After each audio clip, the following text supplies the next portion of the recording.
Um excelente dia, mais uma mensagem de número 219.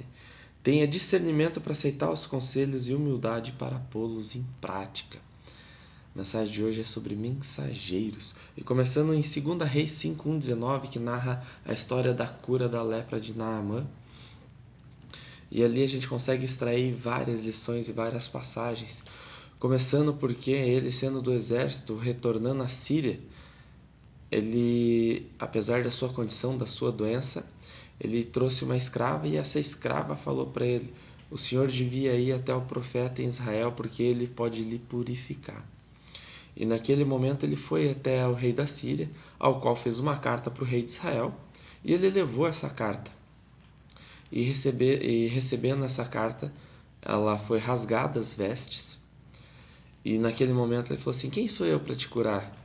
Eu não sou um Deus, agora você vai se voltar contra mim? Mas naquele momento o profeta Eliseu, ele pediu ao mensageiro que lhe falasse: traga a mim, vá ao rio Jordão, tome 7 vezes o banho e sua carne será purificada.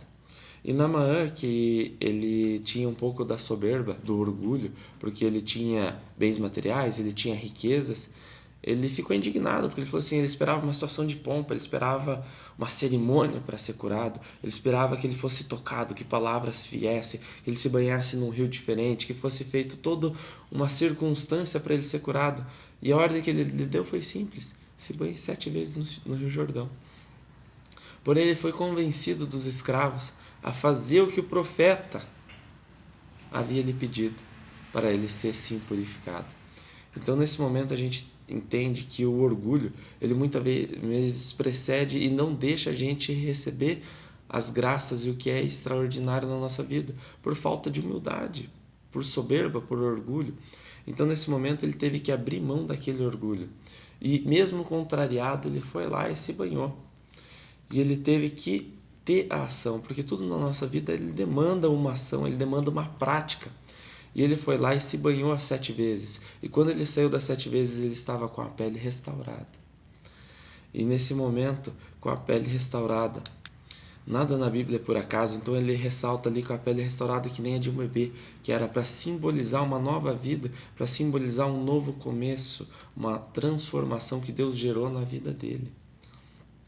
E naquele momento, ele, que sendo um homem que era acostumado a riquezas materiais, quis de qualquer maneira recompensar financeiramente a Eliseu, quis pagar pela graça recebida. Porém, a graça ela é acessível e ela é de graça para todo mundo. Ela não tem que ser paga. Ela é um benefício que Deus dá para a nossa vida, para quem acredita, para quem faz o que tem que ser feito, para quem gera aquela ação. E naquela época a lepra ela era tida como um símbolo de pecado. E mesmo ele tendo tudo na sua vida, estava ali renascendo para a nova vida. Outra coisa que incomodou ali foi a questão de ele ter recebido através de um mensageiro. Então, quantas vezes na nossa vida a gente recebe mensagens dos improváveis, dos que a gente julga incapazes de transformar a nossa vida, mas eles estão ali sendo usados por Deus para trazer uma pequena palavra para mudar tudo que a gente tem, para mudar o nosso caminho. E a gente tem que, nesse momento, ter o discernimento e ter o coração aberto para estar sempre esperando uma mensagem de qualquer lugar, porque Deus ele transforma a nossa vida através das pequenas coisas, se a gente estiver disposto a escutar e a entender essa palavra. E muitas vezes a gente está com orgulho de coração fechado. E a gente não é transformado e não vai viver o extraordinário. A gente não vai fazer o que tem que ser feito. A gente não vai escutar quem a gente tem que escutar. E é isso que muda o nosso caminho a cada momento. É estar de coração aberto para receber a graça de Deus através de qualquer que seja o caminho que Ele tem preparado para a gente. Temos também a passagem em Provérbios 13:10. O orgulho só gera discussões, mas a sabedoria está com que tomam os conselhos. Antigamente a gente tinha os reis, e os reis eles se cercavam de pessoas sábias para os aconselhar. Mas ele era o rei, ele que tomava as decisões. Por que ele tinha que escutar outras pessoas? Porque ele entendia que os conselhos ao seu redor podiam tirar a ira dele, podiam tirar as emoções afloradas dele e podiam dar tranquilidade.